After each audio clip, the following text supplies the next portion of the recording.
हिंदी में यूपीएससी की तैयारी से संबंधित प्रोग्राम्स को देखने के लिए सब्सक्राइब करें स्टडी IQ IAS हिंदी। नमस्कार, स्टडी IQ IAS हिंदी में आपका स्वागत है। पॉलिटी देख रहे हैं आप। आर्टिकल 14 तक हो चुका है, आर्टिकल 15 आज शुरू करना है। और आप में से जो भी लोग शुरू से इस पॉलिटी क्लास को फॉलो कर रहे हैं वो जरूर बताइएगा कि अभी तक की बात आपको क्रिस्टल क्लियर समझ में आई, नहीं आई, कैसा लग रहा है आपको पढ़कर, ये भी बताइएगा। आज हमें आर्टिकल 15 पढ़ना है, बहुत ही इंपॉर्टेंट है, ध्यान से पढ़िएगा एक एक क्लॉज को। अमृत उपाध्याय 007 इंस्टा पर पता है, अमृत उपाध्याय 007 ही टेलीग्राम पर भी पता है। आप यहाँ बिल्कुल मुझसे जुड़ जाइए अगर आप यूपीएससी की तैयारी करते हैं तो। इंस्टा पर आपकी मर्जी है, आप चाहें तो जुड़ सकते हैं, क्योंकि यहाँ भी सारे रील्स मैप के रिलेटेड या फिर पॉलिटी के रिलेटेड या फिर न्यूज़@9 के रिलेटेड सब कुछ शेयर होता है। आइए देखें आर्टिकल 15। इस पर एक मूवी भी आ चुकी है, उस मूवी को भी अगर आपने देखा होगा तो बात ज़्यादा समझ में आ जाएगी। आर्टिकल 15 कहता है धर्म, मूल वंश, जाति, लिंग या जन्म स्थान के आधार पर विभेद का प्रतिषेध। ठीक है, तो आर्टिकल 15 में 5 आधार बताए गए हैं: धर्म, मूल वंश, जाति, लिंग या जन्म स्थान के आधार पर विभेद का प्रतिषेध। ये पांचों आधार आपको याद होने चाहिए। और कह क्या रहा है 15 का 1? 15 का 1 कहता है कि राज्य किसी नागरिक, नागरिक घेर लीजिए, के विरुद्ध, केवल घेर लीजिए, धर्म, मूल वंश, जाति, लिंग, जन्म स्थान या इनमें से किसी के भी आधार पर, तो धर्म, मूल वंश, जाति, लिंग, जन्म स्थान, इसको घेर लीजिए, या इनमें से किसी के आधार पर कोई विभेद नहीं करेगा। और मैंने कहा ना कि ज्यादातर जो मूल अधिकार हैं वो किस तरीके के हैं? नकारात्मक तरीके के हैं, नेगेटिव एक्सप्रेशन है। कैसे? ये राज्य को मना करते हैं कि ये काम नहीं करना है। तो 15(1) की भाषा क्या है? राज्य किसी भी नागरिक के विरुद्ध केवल बहुत ही इंपॉर्टेंट है इस आर्टिकल 15 में, ध्यान रखिएगा। अभी हम देखेंगे कि केवल क्यों इंपॉर्टेंट है। केवल धर्म, मूलवंश, जाति, लिंग, जन्म स्थान या फिर इनमें से किसी के आधार पर कोई विभेद नहीं करेगा। इसको यहां लिख लीजिए। पहली चीज क्या कह रहा है? राज्य किसके खिलाफ भेदभाव नहीं करना है? राज्य को नागरिक के खिलाफ। ठीक है, केवल किन किन आधारों पर? 5 आधार। ये 5 आधार कौन कौन से हैं? धर्म, जाति, लिंग, मूलवंश जिसको रेस कहते हैं, ठीक है, या जन्म स्थान।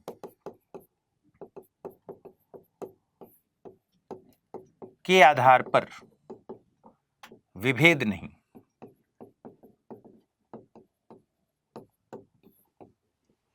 ठीक है, अब जैसे ही ये केवल शब्द पर आपने ध्यान दिया, अगर मैं आपसे पूछूं कि आपको, मैं कह रहा हूं कि भैया आप पटना में हैं, पटना से दिल्ली आइए, लेकिन केवल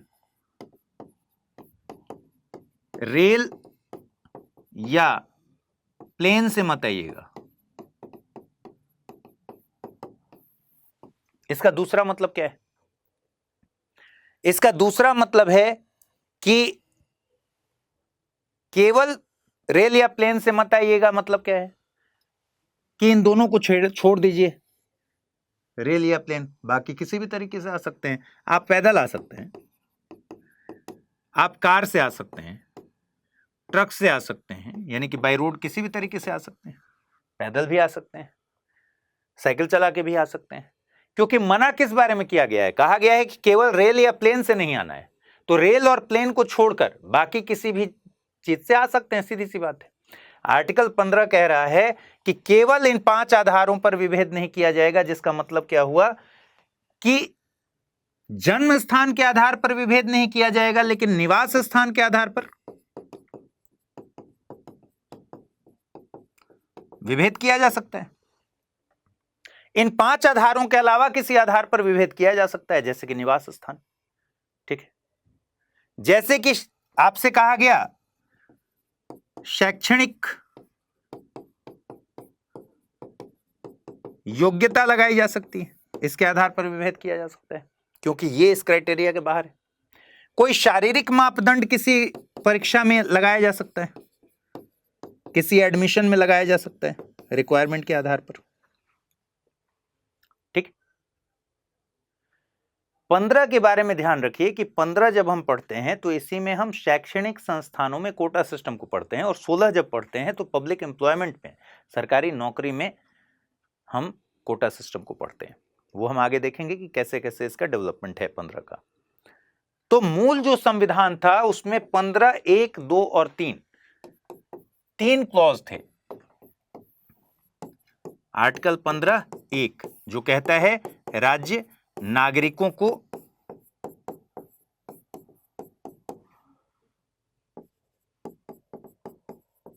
केवल 5 आधार पर नागरिकों के साथ विभेद नहीं करेगा। ठीक है, 15(2) क्या कहता है, और इसमें अंडरस्टूड है कि इन 5 आधारों के अलावा, क्योंकि इसमें केवल लिखा हुआ है, इन 5 आधारों के अलावा किसी और आधार पर विभेद कर सकता है, जैसे कि निवास स्थान। जैसे मान लीजिए किसी कॉलेज में बिहार का एडमिशन लेना है, अब आपसे अगर कहा गया है, उसमें मान लीजिए क्राइटेरिया बना दिया कि बिहार में जन्म लेने वाले लोग को ही एडमिशन होगा, जन्म लेने वाले लोग, स्टूडेंट्स को 40% का रिजर्वेशन बेनिफिट दिया जाएगा। यह नहीं हो सकता। क्यों नहीं हो सकता? क्योंकि जन्म स्थान के आधार पर विभेद राज्य कर नहीं सकता, जन्म स्थान के आधार पर नहीं कर सकता, ठीक। लेकिन निवास स्थान के आधार पर कर सकता है। किसी कॉलेज में एडमिशन में कहा गया कि बिहार में जो डोमिसाइल है जिनका, उनको एक स्पेसिफिक छूट दी जाएगी, उनको एक रियायत दी जाएगी। तो ये किया जा सकता है। रीजन क्या है? रीजन यही है कि 15 में जन्म स्थान के आधार पर राज्य को विभेद करने से मना किया गया है, निवास स्थान के आधार पर नहीं। कोई शारीरिक मापदंड लगाने के लिए नहीं मना किया गया है। भाई आपको मान लीजिए किसी पर्टिकुलर एग्जाम में कह दिया कि 6 फीट के लोग ही इसमें आएंगे क्योंकि ये फोर्स से रिलेटेड एग्जाम है, तो वो कर सकता है, उस आधार पर विभेद कर सकता है, ठीक है। लेकिन ये ध्यान रखिए कि 16 में है सरकारी नौकरी के प्रोविजंस। यहां हम एग्जाम्पल के लिए एग्जाम की बात कर रहे हैं इस तरह के, लेकिन 16 में है सरकारी नौकरियों में कोटा सिस्टम, और जो अफर्मेटिव एक्शन हमने देखे थे विधियों के समान संरक्षण में, वो 16 में है सरकारी नौकरियों के बारे में। और शैक्षणिक संस्थानों का निकलता है 15 से। तो 15(1) मेरे ख्याल से आप समझ गए होंगे। अब 15(2) को समझ लेते हैं। देखिए 15(2) में क्या है। 15(2) कहता है कि कोई नागरिक केवल धर्म, मूलवंश, जाति, लिंग, जन्म स्थान या इनमें से किसी के आधार पर दुकानों, सार्वजनिक भोजनालयों, होटलों और सार्वजनिक मनोरंजन के स्थानों में प्रवेश। फिर 15 का 2 का ख कहता है कि पूर्णतः या भाग्यतः राज्य निधि से यानी स्टेट फंड से पोषित या साधारण जनता के प्रयोग में आने वाले कुओं, तालाबों, स्नान घाट, सड़क, सार्वजनिक समागम जैसे कि पार्क, इन स्थानों के उपयोग के संबंध में किसी भी निर्योग्यता के अधीन नहीं होगा, ठीक है। किसी भी निर्योग्यता, दायित्व, निर्बंधन या शर्त के अधीन नहीं होगा। कौन? कोई भी नागरिक। यानी इन्हीं 5 आधारों पर किसी भी नागरिक को किसी सार्वजनिक होटल, सार्वजनिक भोजनालय, सार्वजनिक मनोरंजन के स्थान, होटल, दुकान में कोई प्रवेश से नहीं रोक सकता। किन आधारों पर? इन 5 आधारों पर। भाई कल को कोई ये नहीं कह सकता कि कोई दुकान खोलकर बैठा हुआ है, ठीक है, या होटल खोलकर बैठा हुआ है। कल को कोई ये नहीं कह सकता कि भाई दुकान में सिर्फ क्रिश्चियंस ही आएंगे और एक पर्टिकुलर धर्म के लोगों को एंट्री बैन कर दिया गया। किसी होटल में ये नहीं कहा जा सकता कि सिर्फ एक पर्टिकुलर धर्म के ही लोग आएंगे या किसी पर्टिकुलर धर्म के लोग नहीं आएंगे। जैसे मान लीजिए किसी होटल में कहा गया कि यहां क्रिश्चियंस अलाउड नहीं है, ऐसा नहीं किया जा सकता। क्यों?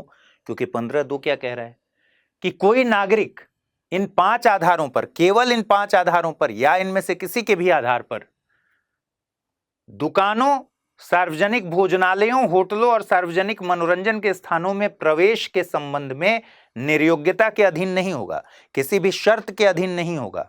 जिसका मतलब क्या है, सार्वजनिक मनोरंजन के स्थान है, ठीक है।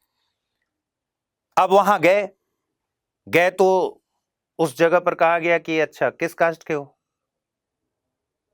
नहीं तुम्हारी एंट्री नहीं होगी। ये नहीं किया जा सकता, क्यों? क्योंकि धर्म, मूल वंश, जाति, महिलाओं को कहा गया कि नहीं, महिलाओं की एंट्री नहीं होगी। लिंग के आधार पर भेदभाव नहीं हो सकता, जन्म स्थान के आधार पर भेदभाव नहीं हो सकता। यहां भी भेदभाव किस आधार पर हो सकता है? मान लीजिए आप किसी होटल में गए और होटल ने कहा कि भैया यहां ड्रेस कोड है, कैजुअल में आने वाले लोगों को एंट्री नहीं दी जाएगी, आप कोट पहन कर आइए। तो कोई दिक्कत नहीं है, ड्रेस कोड लगा सकते हैं, ड्रेस कोड लगाने में कोई दिक्कत नहीं है। क्यों? क्योंकि ये भेदभाव इन 5 या इनमें से किसी के आधार पर नहीं हो रहा। ये तो ठीक है, उस होटल का है कि भैया हमारे यहां तो सिर्फ कोट में लोग आएंगे, ठीक है, ये हमारा ड्रेस कोड है, शूज पहनकर ही आएंगे, चप्पल पहनकर आने वाले को हम नहीं एक्सेप्ट करेंगे। आप कई जगहों पर देखेंगे कि कोट मैंडेटरी है, और अगर आप कोट नहीं लेकर गए हैं तो उन्होंने वार्डरोब बना रखा है, वहां पर जाइएगा, अपने हिसाब से एक कोट लीजिए, पहनिए और फिर जाते समय रख के चले जाइए। या शूज ऐसे मिल जाते हैं, या मना भी कर दिया जाता है। अब वहां लड़ाई नहीं लड़ सकते क्योंकि वो उसके हाथ में है। वो 15 का उल्लंघन नहीं है। हमेशा ध्यान रखना है कि इन्हीं 5 आधारों पर 15 का उल्लंघन हो रहा है। अगर इनके आधार पर किसी ने मना कर दिया कि भाई, कोई कहे कि यार तुम्हारा रेसिज्म अगर कर दिया, शारीरिक लक्षणों के आधार पर कह दिया कि नहीं तुम्हारा मूल वंश ही खराब है, ठीक है, जैसे हिटलर का था ना कि आर्यन नस्ल ही सबसे अच्छा है, या धर्म के आधार पर कह दिया कि भाई तुम इस धर्म के हो, इस धर्म के लोगों को हम एंट्री नहीं देते अपने होटल में, या जाति के आधार पर कह दिया, लिंग के आधार पर कह दिया, जन्म स्थान के आधार पर कह दिया कि बिहार में जन्मे हुए लोग यहां नहीं आएंगे, तो फिर ये 15 का उल्लंघन हो जाएगा। इसके बाद और स्पेसिफिक करके कह रहा है कि पूर्णतः या भागतः, यानी फुल्ली फंडेड स्टेट से हो या फिर आंशिक रूप से पार्शियली फंडेड हो, ऐसे सभी, या फिर साधारण जनता के उपयोग में आने के लिए जो कुएं हैं, जो आम जनता के प्रयोग में कुएं हैं। हर जगह आप देखते हैं ना कि कोई ऐसी जगह है जहां सारे लोग जाकर पानी भरते हैं, कुआं है, ऐसे तालाब हैं, स्नान घाट है। महानगरों में तो ये नहीं दिखता, लेकिन छोटे शहरों में घाट बने होते हैं जहां जाकर बहुत सारे लोग नहाते हैं, ठीक है। सार्वजनिक समागम जैसे कि पार्क, जहां सारे लोग आकर इकट्ठा बैठते हैं, इस तरह के सड़क हो गए, इस तरह के जो भी जगह हैं वो भले ही फुल्ली फंडेड हो, स्टेट फंडेड हो, पार्शियली फंडेड हो, या फिर साधारण जनता के प्रयोग के लिए समर्पित हो, वहां पर भी इन आधारों पर या इनमें से किसी भी आधार पर प्रवेश से मना नहीं किया जा सकता, ठीक है। कोई रेस्ट्रिक्शन नहीं लगाया जा सकता, कोई शर्त नहीं रखी जा सकती, निर्योग्य नहीं किया जा सकता। ये आर्टिकल 15 का 2 कहता है। और क्यों कहता है भाई? 15(1) में भी तो वही बात कही जा रही है और 15(2) में भी वही कही जा रही है। 15(2) में स्पेसिफिक बताया गया है, इसलिए बताया गया है क्योंकि एक तो इस भेदभाव में ना, स्पेसिफिक बताने के पीछे रीजन ये है कि ये भेदभाव तो हमने बहुत पहले से देखा है और अंग्रेजों से ही देखा है। अंग्रेज सड़कों को रिजर्व कर देते थे कि इस सड़क से सिर्फ अंग्रेज ही जाएंगे। अंग्रेजों ने कई सारी जगहों पर लिखवा दिया था, Indians and dogs are not allowed, Indians and dogs are not allowed, ठीक।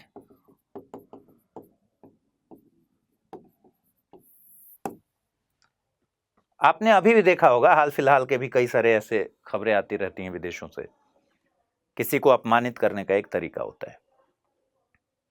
हमने ये विभेद देखा था। दूसरा, हमारा समाज ऑलरेडी इस कास्टिज्म में फंसा हुआ था, ऊंच नीच का भेदभाव इतना ज्यादा था, तभी तो अंबेडकर साहब इतने परेशान थे। याद है ना पूना पैक्ट? गांधी जी ने हरिजन कहा ताकि उनके साथ भेदभाव कम हो, हरि के जन, लोग छुआछूत ना करें। वो सवर्ण में जो वर्णक्रम था हमारा, उसमें ब्राह्मण, क्षत्रिय, वैश्य, शूद्र, इसके भी बाहर, सवर्ण नहीं अवर्ण, वर्णक्रम से बाहर लोगों को छुआछूत का सामना करना पड़ रहा है।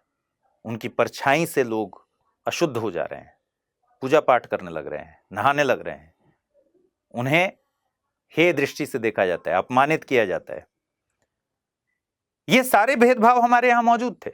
इसलिए स्पेसिफिक बताया गया है कि दुकानों में, सार्वजनिक भोजनालयों में, होटलों में, सार्वजनिक मनोरंजन के स्थानों में प्रवेश, या फिर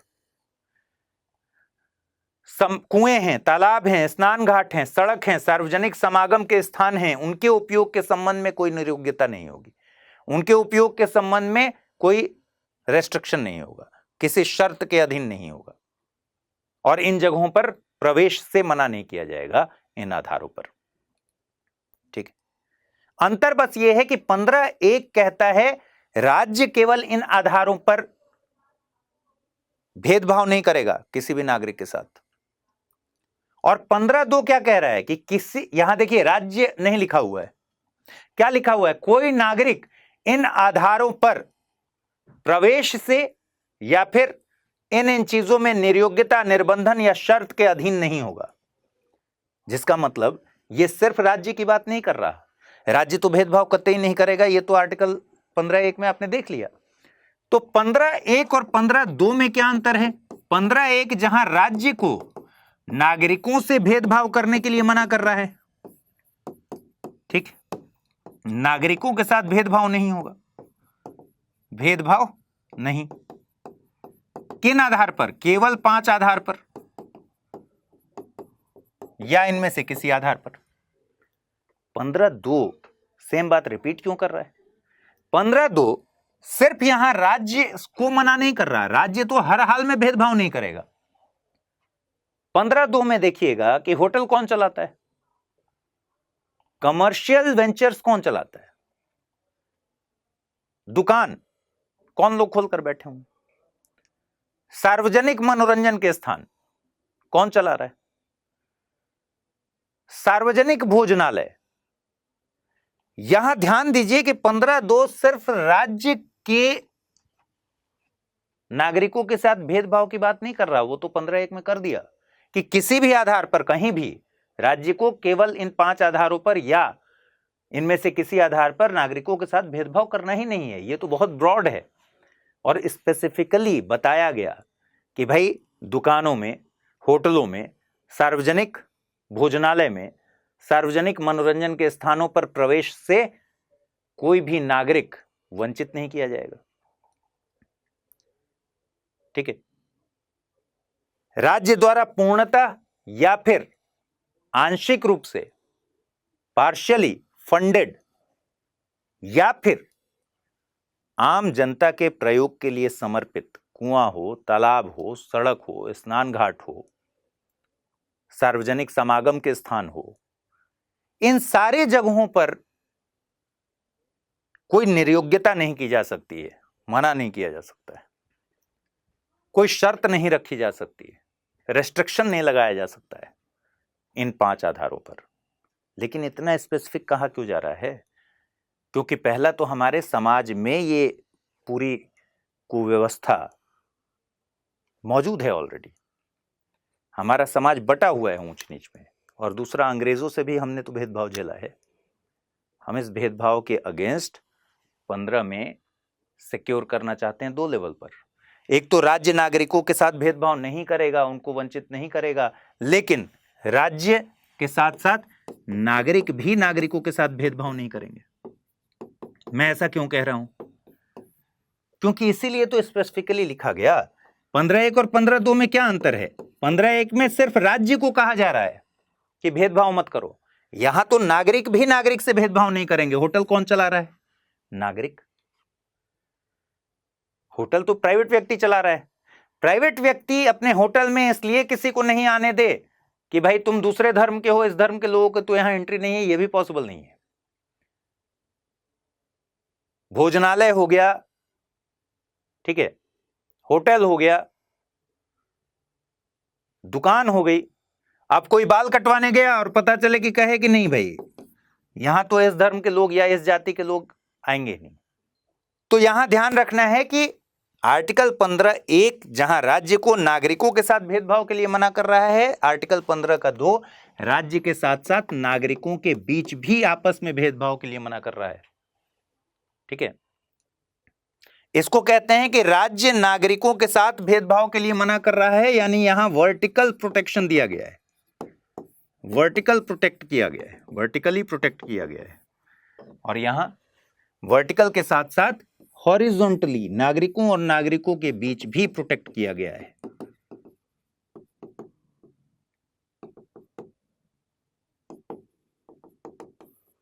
ठीक, बात समझ में आ गई? तो ये है आर्टिकल 15 का 2। अब आप कहेंगे कि भाई अगर ऐसा है तो महिला कॉलेज क्यों खोला गया है? और महिला कॉलेज में तो पुरुषों को एडमिशन नहीं दिया जाता। अगर ऐसा है तो सरकारें गर्ल्स स्कूल क्यों चलाती हैं? सरकारी गर्ल्स स्कूल में क्या आपको एडमिशन मिल सकता है? सरकारी गर्ल्स स्कूल में, कॉलेज में आपको एडमिशन मिल सकता है? नहीं मिल सकता, ऑब्वियसली, क्योंकि वो महिलाओं के लिए है। अगर आप पुरुष हैं तो आपको नहीं मिल सकता, महिलाएं हैं तो मिल जाएगा। तो सवाल है कि क्या ये लिंग के आधार पर भेदभाव नहीं है? ये मन में आ सकता है आपके मन में आ सकता है कि पॉश एक्ट जिसके बारे में हम कह रहे थे कि prevention of sexual harassment on workplace सिर्फ महिलाओं के लिए ही क्यों है? आपके मन में आ सकता है कि पॉक्सो सिर्फ बच्चों के लिए अलग से क्यों बनाया गया है? ठीक है, घरेलू हिंसा अधिनियम सिर्फ महिलाओं को ध्यान में रखकर क्यों बनाया गया है? ये सब कुछ आपके मन में आ सकता है और इसी का जवाब है आर्टिकल 15(3। तो 15(1) और 15(2) में हमने क्या देखा? उसके बाद 15(3) दरअसल उसका अपवाद है। आर्टिकल 15 में 15(1) में हमने देखा राज्य को मना किया गया है कि केवल 5 आधार पर, आधार कौन कौन से हैं? धर्म, जाति, लिंग, मूलवंश, जन्म स्थान। ठीक, केवल 5 आधार पर या इनमें से किसी आधार पर किसके साथ भेदभाव नहीं करना है? नागरिकों के साथ, नागरिक के साथ भेदभाव नहीं, विभेद का प्रतिषेध। ठीक है, विभेद यानी भेदभाव, विभेद का प्रतिषेध करता है। आर्टिकल 15 का 2 क्या कर रहा है? कुछ स्पेसिफिक जगहों को बता रहा है कि जहां प्रवेश, कहां कहां प्रवेश? भाई कोई नागरिक केवल 5 आधार पर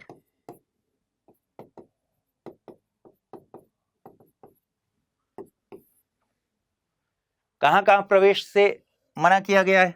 प्रवेश इनका मना नहीं किया जा सकता। सार्वजनिक भोजनालय, रेस्टोरेंट, सार्वजनिक मनोरंजन के स्थान,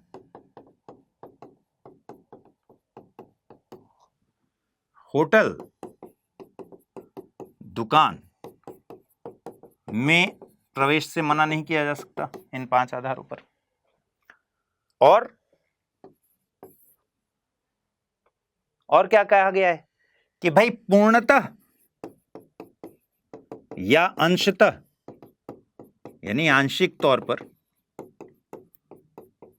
राज्य द्वारा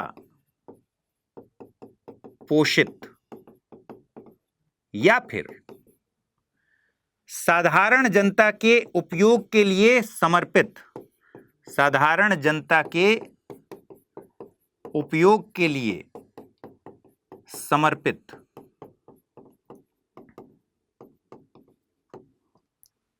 कुआं, तालाब, स्नान घाट, सड़कें, सार्वजनिक समागम के स्थल जैसे कि पार्क,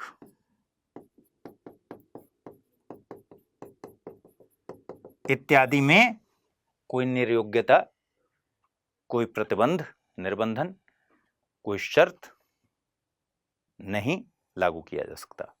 इस आधार पर कोई विभेद नहीं किया जा सकता।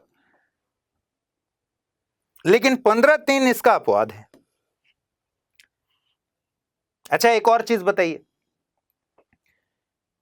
भाई, मान लीजिए ये कह रहा है कि कोई तालाब है या स्नान घाट है, ठीक, और महेंद्र सिंह धोनी के घर में कोई पहुंच गया मोगेम्बो। मान लीजिए कोई क्या मोगेम्बो पहुंच गया,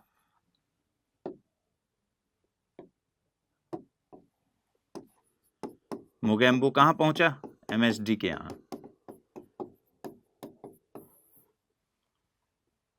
और बाहर खड़ा हो गया और बोला कि अंदर स्विमिंग पूल है, उसी में नहाना है। एमएसडी के गार्ड्स ने कहा भागो नहीं तो बड़ी मार मारेंगे। मोगेम्बो गुस्सा हो गया, बोला कि आर्टिकल 15(2) का उल्लंघन हो जाएगा अगर तुम अंदर नहीं जाने दोगे तो उल्लंघन होगा कि नहीं? नहीं होगा। ऑब्वियसली किसी की पर्सनल प्रॉपर्टी में नहीं जाकर दावा कर सकते हैं ना कि 15 का उल्लंघन हो गया है। यहां ध्यान ये रखना है कि भाई सार्वजनिक भोजनालय, सार्वजनिक मनोरंजन के स्थान, होटल दुकान प्राइवेट व्यक्ति भी चला रहा है, लेकिन ये कमर्शियल वेंचर्स हैं, यहां सबके लिए एक्सेस है, ठीक है। पूर्णतः या आंशिक रूप से राज्य द्वारा पोषित साधारण जनता के उपयोग के लिए समर्पित कुआं, तालाब, स्नान घाट, सड़कें, सार्वजनिक समागम के स्थल। इसका मतलब ये नहीं किसी की प्राइवेट प्रॉपर्टी में घुस के कहें कि यार स्विमिंग पूल पर अगर नहीं जाने दोगे तो ये 15(2) का उल्लंघन हो जाएगा, ऐसा नहीं होता। आपके मन में अभी तरह तरह के सवाल उमड़ेंगे घूमड़ेंगे, तो उसको शांत भी करना है। जैसे अब कोई दुकान बंद करने का टाइम हो गया, अब आप कहेंगे कि दुकान बंद मत करो, दुकान में हमको आने दो, नहीं तो 15(1) का उल्लंघन हो जाएगा, तो ऐसा नहीं हो सकता, ठीक है। इन आधारों को हमेशा याद रखना है, केवल 5 आधार पर, इन जो धर्म, जाति, लिंग, मूलवंश या जन्म स्थान, इन 5 आधार पर, इसलिए केवल लिख दिया गया है, केवल इन 5 आधार पर। बाकी किसी आधार पर किया जा सकता है कि भाई दुकान खुलने का समय खत्म हो गया, बंद होगा, तो किया जा सकता है, ठीक है। स्नान घाट की सफाई का कार्यक्रम चल रहा है तो अभी यहां पर नहीं आना है, किया जा सकता है, कोई दिक्कत नहीं। कुएं की सफाई हो रही है तो अभी यहां से पानी नहीं निकालना है, किया जा सकता है, क्योंकि आधार केवल ये 5 नहीं है या इनमें से कोई नहीं है। आधार तो है कि सफाई चल रही है, ठीक है। चलिए, आर्टिकल 15(3) क्या कहता है? आर्टिकल 15(3) कहता है कि भाई आर्टिकल 15 की कोई बात राज्य को महिलाओं और बच्चों के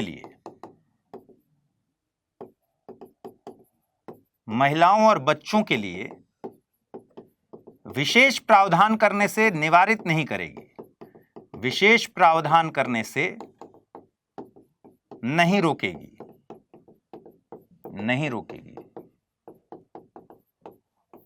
मैंने कहा ना कि भाई महिला कॉलेज खुला हुआ है तो कोई समस्या नहीं है, सिर्फ महिलाएं पढ़ेंगी, आर्टिकल 15(3).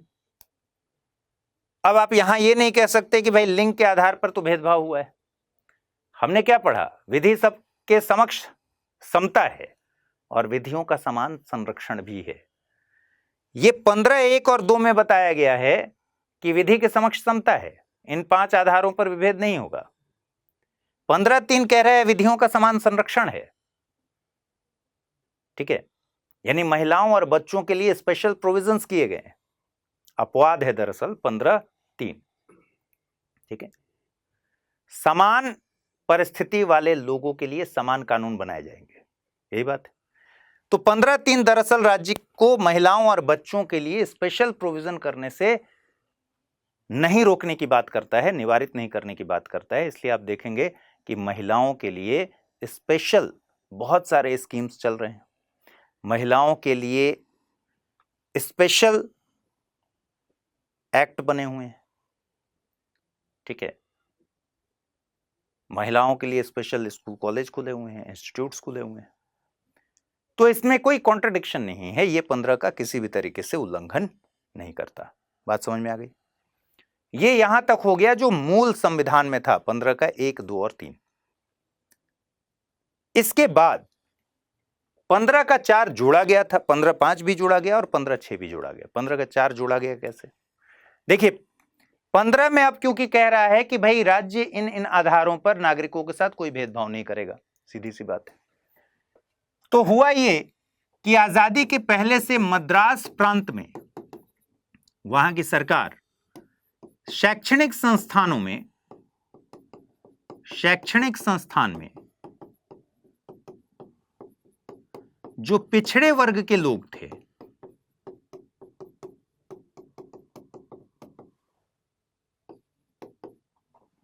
आरक्षण की व्यवस्था उसने कर रखा था।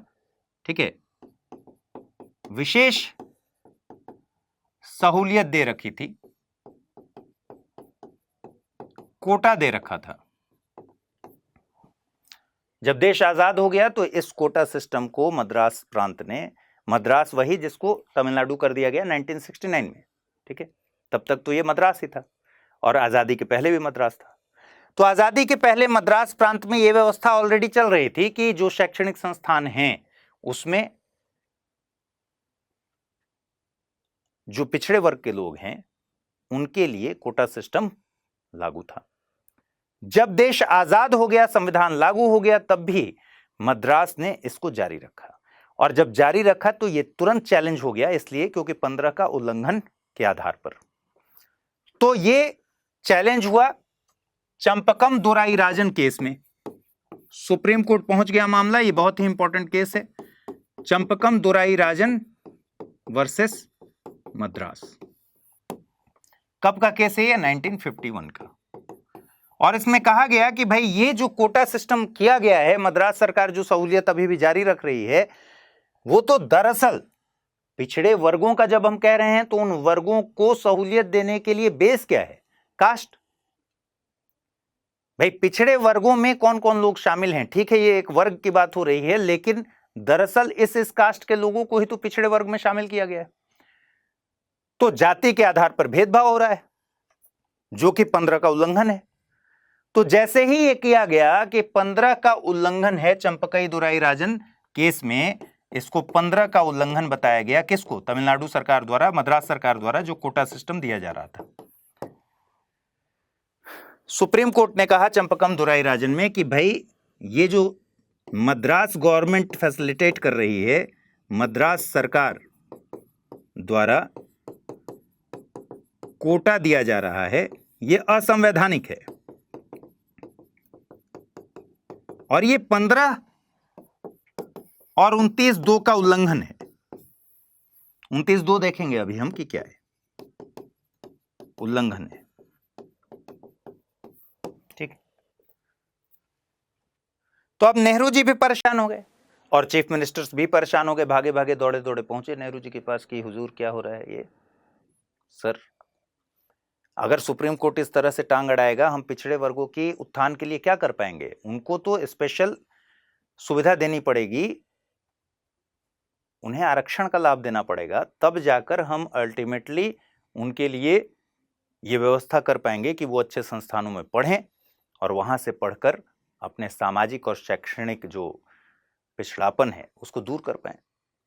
अगर ये सहूलियत ही हमसे छीन ली जाएगी कि हम ऐसा कोई प्रोविजन कर पाए राज्य सरकार के लेवल पर, तब तो बड़ी दिक्कत हो जाएगी, तब तो कुछ होगा नहीं। सुप्रीम कोर्ट ने गजब टांग अड़ा दिया है, आर्टिकल 15 का उल्लंघन बता दिया है। नेहरू जी चिंतित हुए और नेहरू जी ने जब चिंतित होकर क्या किया?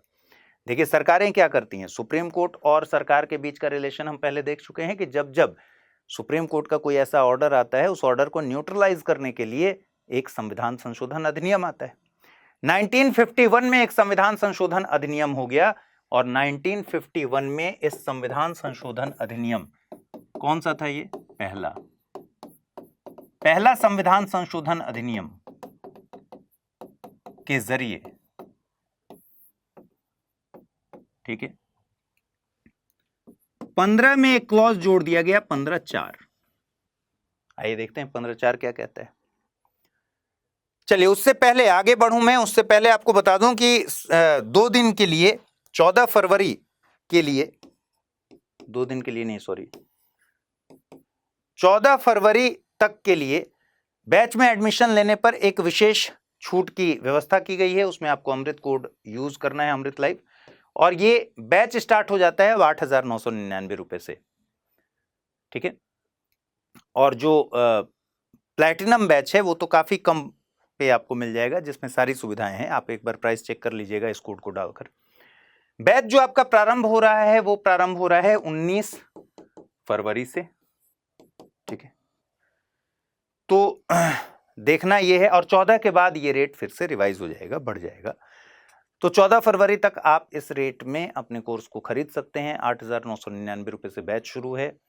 इसी के में गोल्ड का जो, और 3 कैटेगरी हो गई है ना आजकल संपूर्ण बैच में। एक तो सिल्वर कैटेगरी है जहां से बैच की शुरुआत हो जाती है, फिर गोल्ड कैटेगरी है, और फिर प्लैटिनम कैटेगरी है जिसमें सारी सुविधाएं हैं। तो आप तीनों के रेट्स कैसे चेक कर सकते हैं, आप जाइएगा इसी वीडियो के कमेंट सेक्शन में चल जाइए या फिर डिस्क्रिप्शन बॉक्स में चल जाइए, वहाँ एक लिंक दिया है, उस पर क्लिक कीजिएगा। क्लिक करके आप उस लैंडिंग पेज पर पहुँच जाएंगे जहाँ पर आपको सारी जानकारी मिलेगी। वहाँ बाय नाउ का ऑप्शन है, वहीं पर ऑफर्स अवेलेबल लिखा होगा, उसको क्लिक कीजिएगा। वहाँ नीचे ऑफर जो दिए हैं उसको अप्लाई नहीं करना है, अमृत लाइव डालिएगा, उसको अप्लाई कीजिएगा, तो फिर छूट के साथ 14 फरवरी तक के छूट के साथ आपको रेट दिख जाएगा। और जैसे ही आप सिल्वर पे क्लिक कीजिएगा तो ये 8,999 दिखेगा। गोल्ड पर क्लिक कीजिएगा तो एक डिस्काउंटेड प्राइस दिख जाएगा। प्लैटिनम पर कीजिएगा तो डिस्काउंटेड प्राइस दिख जाएगा। तो आप ऐसे एडमिशन ले सकते हैं। या फिर आपको कोई दिक्कत हो रही है, आप मुझे मेल कर सकते हैं सिंपली amrit@studiiq.com।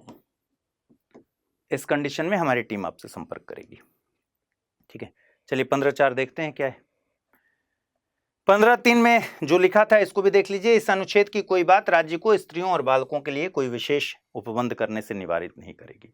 और 15.4 कहता है कि इस अनुच्छेद की या अनुच्छेद 29(2) की कोई भी बात राज्य को सामाजिक और शैक्षणिक दृष्टि से, मैंने कहा ना कि इन दोनों को हाईलाइट कर लीजिएगा अपने नोट्स में, सामाजिक और शैक्षणिक दृष्टि से पिछड़े हुए नागरिकों के किन्हीं वर्गों की उन्नति के लिए या अनुसूचित जातियों और अनुसूचित जनजातियों के लिए कोई विशेष उपबंध करने से निवारित नहीं करेगी, ठीक है। तो यही तो मामला था चंपकम दुराईराजन में कि भाई 15 का उल्लंघन है। अगर आप मद्रास सरकार ने पिछड़े हुए वर्ग के लोगों के लिए कोई स्पेशल प्रोविजन किया है, कोटा सिस्टम लागू किया है, तो ये 15 का उल्लंघन है। तो यहां 15.4 में स्पष्ट लिखवा दिया गया कि 15 की कोई भी बात या फिर 29(2) जो कि सिमिलर प्रोविजंस करता है, अभी हम देखेंगे, इसकी कोई भी बात राज्य को सामाजिक शैक्षणिक दृष्टि से पिछड़े हुए नागरिकों के किन्हीं वर्गों की उन्नति के लिए या फिर अनुसूचित जाति के लोगों के लिए या अनुसूचित जनजातियों के लिए कोई विशेष उपबंध करने से निवारित नहीं करेगी, ठीक है। यानी 15.4 को अगर हम शॉर्ट नोट्स में बदल लें तो भाई सामाजिक और शैक्षणिक रूप से पिछड़े हुए किन्हीं वर्गों के उत्थान के लिए, ठीक है। तो सामाजिक और शैक्षणिक रूप से पिछड़े हुए किन्हीं वर्गों या एससीज एसटीज, इसमें लिखा हुआ है, मेंशन किया हुआ है, के उत्थान के लिए, ठीक है, कोई प्रोविजन करने से, कोई प्रावधान करने से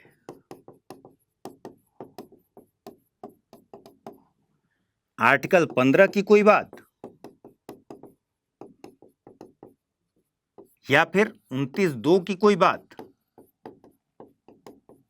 राज्य को निवारित नहीं करेगी, राज्य को रोकेगी नहीं, यही कह रहा है, ठीक है, 15.4 में।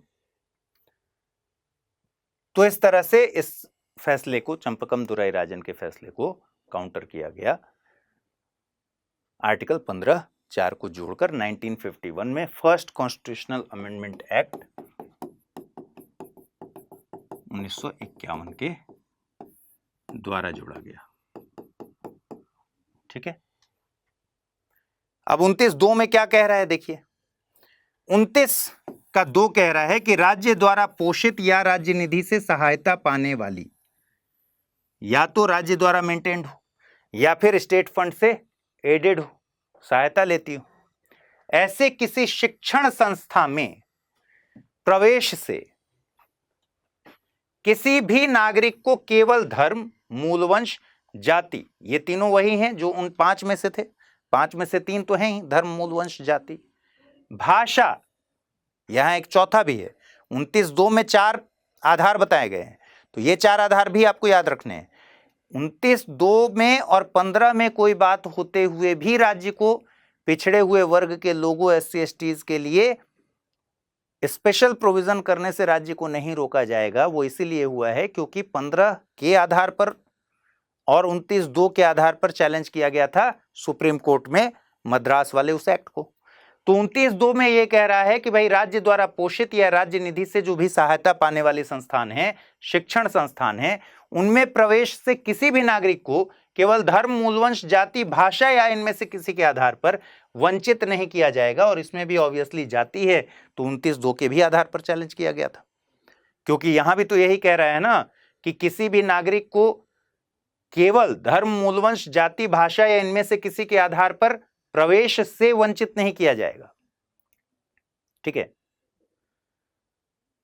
और जब हम कोटा सिस्टम लागू करते हैं, क्यों चैलेंज हुआ होगा कि भाई कोटा सिस्टम लागू करते हैं तो किसी ना किसी को तो आप वंचित करेंगे ना, सीट्स जब आप रिजर्व कर दे रहे हैं तो किसी ना किसी को जाति के आधार पर वंचित करना पड़ेगा। तो इसलिए 15(4) में यह लिखवा दिया गया कि 15 की कोई भी बात या फिर 29(2) की कोई भी बात राज्य को निवारित नहीं करेगी पिछड़े हुए वर्ग के लोगों, SC STs के लिए स्पेशल प्रोविजन करने से। बात स्पष्ट है? चलिए अब आ जाइए अगले पर। समय बीतता गया जब, तो अब हल्ला एक और मचा कि भाई प्राइवेट शिक्षण संस्थानों में भी प्रोविजन कराइए। प्राइवेट शिक्षण संस्थानों में किस चीज का प्रोविजन कराइए? Quota system. अब यह मामला फिर सुप्रीम कोर्ट गया, खूब डिमांड उठी कि प्राइवेट शिक्षण संस्थानों में भी कोटा सिस्टम लागू किया जाए, उनमें भी दिया जाए आरक्षण का लाभ। सुप्रीम कोर्ट में मामला गया 2005 में। एक महत्वपूर्ण केस आया, PA इनामदार। PA इनामदार, ठीक है, 2005। PA इनामदार केस में सुप्रीम कोर्ट में मामला आया कि क्या प्राइवेट शिक्षण संस्थानों को आरक्षण में आरक्षण की सुविधा दी जा सकती है? सरकारी शिक्षण संस्थानों में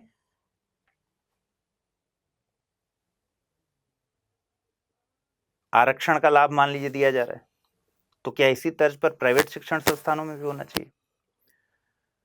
तो PA इनामदार केस में सुप्रीम कोर्ट ने कहा कि नहीं भाई, प्राइवेट शिक्षण संस्थानों में आरक्षण का लाभ नहीं दिया जा सकता, आरक्षण नहीं। क्यों नहीं दिया जा सकता? पहला तो ये आर्टिकल 14 का उल्लंघन हो जाएगा। कैसे भाई? प्राइवेट शिक्षण संस्थानों में कौन चला रहा है उसको? प्राइवेट व्यक्ति चला रहा है। प्राइवेट शिक्षण संस्थान, आप पूरे प्राइवेट सेक्टर में आरक्षण की बात नहीं कर रहे हैं, सिर्फ प्राइवेट शिक्षण संस्थान की बात कर रहे हैं। मान लीजिए मोगेम्बो प्राइवेट शिक्षण संस्थान चलाता है। मोगेम्बो ने एक प्राइवेट यूनिवर्सिटी खोल रखा है, प्राइवेट यूनिवर्सिटी खोल रखी है, ठीक। आप अंबानी की कंपनी में, टाटा की कंपनी में जो अलग अलग वेंचर में लगे हुए हैं, उनमें आरक्षण की सुविधा लागू नहीं कर रहे हैं, ठीक है। लेकिन सिर्फ शिक्षण संस्थाओं में आरक्षण की सुविधा अगर लागू करते हैं, प्राइवेट शिक्षण संस्थाओं में, तो भाई ये प्राइवेट व्यक्ति जो व्यवसाय कर रहा है, कर तो व्यवसाय रहा है ना। कारोबार, पेशा, व्यवसाय अपनाने की छूट 19 में दी गई है स्वतंत्रता के अधिकार के तहत प्राइवेट व्यक्ति को। ये प्राइवेट व्यक्ति जो शिक्षण संस्थान चला रहा है, सिर्फ यहीं पर आरक्षण की सुविधा क्यों दी जाएगी? फिर तो पूरे के पूरे प्राइवेट सेक्टर में कीजिए। देखिए, गवर्नमेंट में, पूरे गवर्नमेंट के स्ट्रक्चर में है, सरकार के सभी शिक्षण संस्थान हो, जॉब हो, सब जगह है, ठीक है। तो सरकारी शिक्षण संस्थानों में हर जगह है। सरकारी जॉब्स में भी रिजर्वेशन है। तो प्राइवेट सेक्टर की जब अगर बात करते हैं तो आप ध्यान कीजिए कि आर्टिकल 14 में कहा गया था कि किसी भी व्यक्ति को विधि के समक्ष समता या फिर विधियों के समान संरक्षण से वंचित नहीं किया जाएगा। और व्यक्ति का मतलब क्या था? व्यक्ति का मतलब विधिक व्यक्ति भी था। व्यक्ति में विधिक व्यक्ति भी शामिल है, यानी कि कंपनीज भी शामिल है, कॉरपोरेशंस भी शामिल है, ठीक। तो जैसे ही हम कह रहे हैं कि भाई मोगेम्बो के इस इंस्टीट्यूट में तो हम कह रहे हैं कि रिजर्वेशन लागू होगा, और बाकी प्राइवेट सेक्टर में, बाकी एंटरप्राइजेस में, बाकी कंपनीज में लागू नहीं होगा। तो ये विधिक व्यक्ति के साथ क्या हो जाएगा? समता के सिद्धांत का उल्लंघन हो जाएगा। तो 14 का उल्लंघन हो गया। दूसरा, आर्टिकल 15 में भी कहीं नहीं लिखा हुआ है प्राइवेट शिक्षण संस्थानों के बारे में।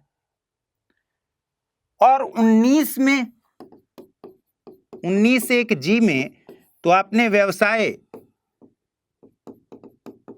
पेशा, कारोबार करने की स्वतंत्रता का अधिकार दिया है सभी को, सभी नागरिकों को। और अगर सभी नागरिकों को यह अधिकार दिया गया है स्वतंत्रता का, भी कोई भी व्यवसाय कर लीजिए, कोई भी पेशा अपना लीजिए, कोई भी कारोबार कर लीजिए, और उसमें अब राज्य हस्तक्षेप करेगा, तो ये तो 19(1)(g) का भी उल्लंघन हो गया, क्योंकि यहां तो अब राज्य हस्तक्षेप करेगा ना कि इतना % दीजिए रिजर्वेशन का फायदा इनको। तो पीए इनामदार केस में 2005 में सुप्रीम कोर्ट ने कहा कि भाई प्राइवेट शिक्षण संस्थानों में आरक्षण का लाभ नहीं दिया जा सकता, इंपोज नहीं किया जा सकता प्राइवेट सेक्टर में। और जब जब ऐसा फैसला आता है और सरकार मन बनाकर बैठी रहती है तो क्या करती है? सरकार ने 93वां संविधान संशोधन अधिनियम 2005 लागू करके 15(5) जोड़ दिया। 15(5) क्या कहा 15(5) में? इस अनुच्छेद यानी आर्टिकल 15 या अनुच्छेद 19(1)(g) कारोबार, व्यवसाय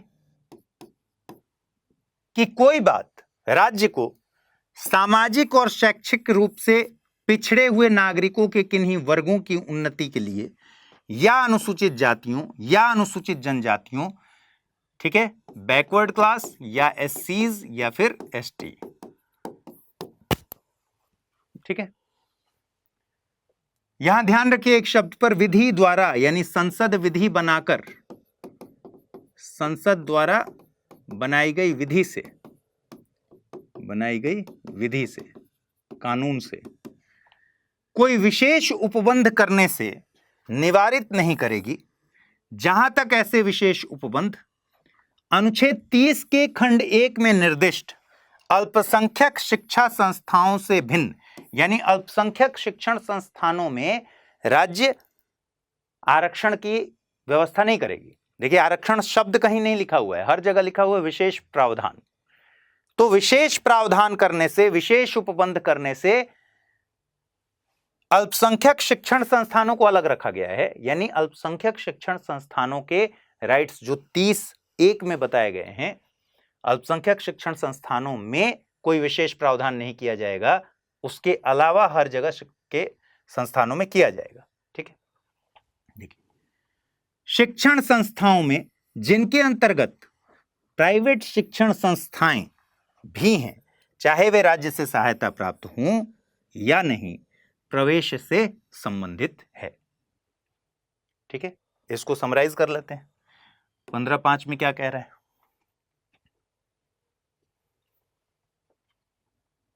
15/5 कब जोड़ा गया? 93वां संविधान संशोधन अधिनियम 2005।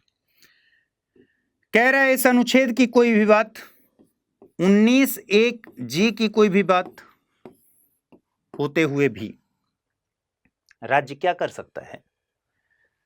30(1) में जो अल्पसंख्यक शिक्षण संस्थान बताए गए हैं, अल्पसंख्यक शिक्षण संस्थानों को छोड़कर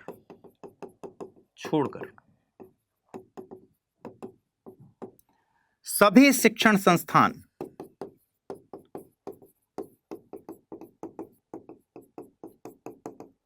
जिनमें प्राइवेट शिक्षण संस्थान भी शामिल हैं। बेसिकली तो ये किसके लिए ले आया था? अगर कीवर्ड में आपको नोट करना हो 15/5 के सामने प्राइवेट शिक्षण संस्थान नोट कर लीजिएगा, क्योंकि बेसिकली तो लाया गया था प्राइवेट शिक्षण संस्थानों में आरक्षण लागू करने के लिए। तो सभी शिक्षण संस्थाएं जिनमें प्राइवेट शिक्षण संस्थाएं भी शामिल हैं,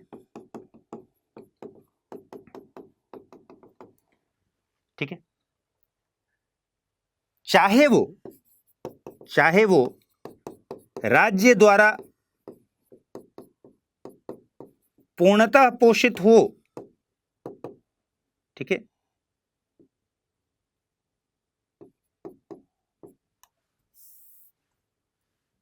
राज्य द्वारा सहायता प्राप्त हो या नहीं हो, कोई फर्क नहीं पड़ता, हो या ना हो। कुछ संस्थान ऐसे होते हैं जिसको राज्य सहायता प्रदान करता है और कुछ संस्थान ऐसे होते हैं जिनको नहीं प्रदान करता है, दोनों ही कंडीशन में। मतलब इस बात से कोई फर्क नहीं पड़ता कि वो संस्थान प्राइवेट शिक्षण संस्थान या कोई अन्य संस्थान जो राज्य द्वारा सहायता प्राप्त है या नहीं। अगर राज्य द्वारा सहायता प्राप्त है तो वो प्राइवेट से अलग है बाकी शिक्षण संस्थानों में, और नहीं है तो वो कोर प्राइवेट है। तो 30(1) के अल्पसंख्यक शिक्षण संस्थानों को छोड़कर सभी शिक्षण संस्थाएं जिनमें प्राइवेट शिक्षण संस्थाएं भी शामिल हैं, चाहे वो राज्य द्वारा सहायता प्राप्त हो या ना हो, राज्य क्या कर सकता है? यहां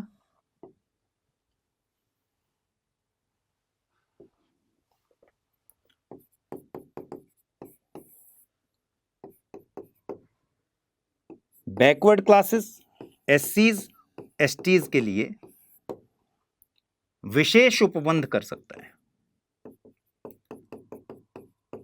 विशेष उपबंध करने से निवारित नहीं होगा, नहीं रोका जाएगा। कौन कौन से क्लॉज रोक रहे थे इसको? 15 और 19(1) जी में कोई भी बात होते हुए भी राज्य को बैकवर्ड क्लासेस, एससीज, एसटीज के लिए विशेष उपबंध करने से निवारित नहीं किया जाएगा। और किन संस्थाओं को बाहर रखा गया है जिनमें ये प्रोविजन नहीं लागू होगा? वो है 30(1) में जो अल्पसंख्यक शिक्षण संस्थान है उनमें आरक्षण की व्यवस्था नहीं लागू की जाएगी, बाकी सभी संस्थाओं में जिनमें प्राइवेट संस्थाएं भी हैं।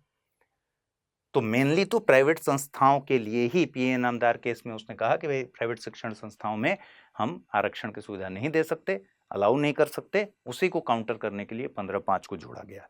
तो कीवर्ड में आप प्राइवेट शिक्षण संस्थाएं लिख लीजिए, ठीक है। तो 15/5 तक यहां हो गया। और फिर 15(6) इस अनुच्छेद या अनुच्छेद 19 के खंड 1 के उपखंड जी या अनुच्छेद 29 के 2 की कोई भी बात राज्य को, यह कब जोड़ा गया है? 103वें संविधान संशोधन अधिनियम 2019 में। और यह प्रोविजन किस बारे में है? इकोनॉमिकली वीकर सेक्शन के बारे में। कितने % तक रिजर्वेशन की बात की गई है? 10% तक, ठीक। क्या कह रहे हैं कि 4-5 में उल्लिखित वर्गों से भिन्न, यानी 4-5 में हम किसकी बात कर रहे हैं? बैकवर्ड क्लासेस, एससीज और एसटीज की बात कर रहे थे ना 15(4) और 15(5) में। उनसे अलग नागरिकों के आर्थिक रूप से दुर्बल किन्हीं वर्गों की उन्नति के लिए कोई भी विशेष उपबंध करने से निवारित नहीं करेगी, ठीक है। इसमें 4 और 5 के, क्योंकि अब देखिए इसी एक क्लॉज में प्राइवेट हो या फिर शिक्षण हो, प्राइवेट हो या सरकारी हो, दोनों को शामिल किया गया है। यानी 4 और 5 के लिए जो प्रोविजन है उनको क्लब करके ईडब्ल्यूएस के लिए प्रोविजन डाले गए हैं। तो 4 में हमने देखा था कि 15 या 29(2) की कोई भी बात। 5 में हमने देखा था 15 या 19(1) जी की कोई भी बात। तो इसमें एक्सेप्शन में बता दिया गया है कि ये 15 या 19(1) जी या 29(2) की कोई भी बात राज्य को निवारित नहीं करेगी। किस किस चीज से? खंड 4-5 में उल्लिखित वर्गों से अलग नागरिकों के आर्थिक रूप से दुर्बल किन्हीं वर्गों की उन्नति के लिए कोई भी विशेष उपबंध करने से निवारित नहीं करेगी। ठीक है। दूसरा, खंड 4-5 में उल्लिखित वर्गों से भिन्न नागरिकों के आर्थिक रूप से दुर्बल इकोनॉमिकली वीकर सेक्शन के लिए कोई भी विशेष उपबंध करने से निवारित नहीं करेगी जहां तक ऐसे उपबंध 30(1) में निर्दिष्ट अल्पसंख्यक शैक्षणिक संस्थानों से भिन्न प्राइवेट शैक्षणिक संस्थाएं भी हैं, चाहे वे राज्य द्वारा सहायता पाने वाली हैं या सहायता न पाने वाली हों, प्रवेश से संबंधित है, जो आरक्षण की दशा में विद्यमान आरक्षणों के अतिरिक्त तथा प्रत्येक प्रवर्ग में कुल स्थानों के अधिकतम 10% के अध्ययन होंगे। मतलब सीधी सी बात है कि कह रहा है 15 का 6 कब जोड़ा गया? 103वें संविधान संशोधन अधिनियम 2019 से ईडब्ल्यूएस के लिए अरेंजमेंट किया गया है। और क्या कहा गया है? अभी तक हमने देखा सामाजिक और शैक्षणिक रूप से पिछड़े हुए वर्गों के लिए ही प्रोविजंस थे 15(5) तक। अब कहा जा रहा है कि भाई 15 की कोई भी बात, 19(1) जी की कोई भी बात या फिर 29(2) की कोई भी बात राज्य को नहीं रोकेगी। किससे नहीं रोकेगी? किससे? पहली बात, राज्य को इस बात से नहीं रोकेगी कि जो अभी 4 और 5 में 15(4) और 15(5) में जिन सामाजिक और शैक्षणिक रूप से पिछड़े हुए वर्गों की बात की गई थी, यानी जिन बैकवर्ड क्लासेस एससीज और एसटीज की बात की गई थी, उनके अतिरिक्त इकोनॉमिकली वीकर सेक्शन के लिए 10% तक का प्रोविजन करने से नहीं रोका जाएगा। ठीक है। दूसरी बात, इसमें प्राइवेट एजुकेशनल इंस्टीट्यूशंस भी हैं। 30(1) वाले अल्पसंख्यक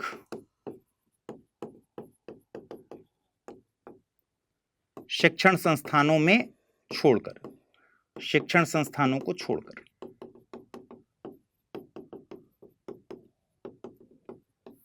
ठीक है, 30(1) वाले अल्पसंख्यक शिक्षण संस्थानों को छोड़कर प्राइवेट संस्थाएं, चाहे वो राज्य द्वारा सहायता प्राप्त हैं या नहीं,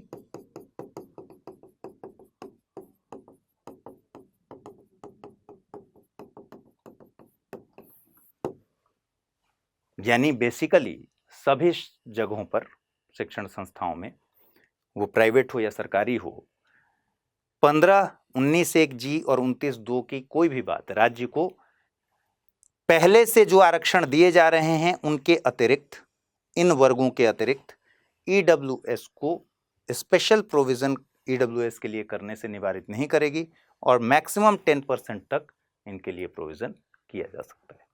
यही है आर्टिकल 15। तो मुझे उम्मीद है कि आपको ये पूरी बात समझ में आई होगी। एक बार कॉपी पर बना लीजिएगा 15(1), 2, 3, 4, 5, 6 और उसको दिमाग में बैठा लीजिएगा। आज के लिए इतना ही, कल मिलते हैं। हिंदी में यूपीएससी की तैयारी से संबंधित प्रोग्राम्स को देखने के लिए सब्सक्राइब करें स्टडी IQ IAS हिंदी।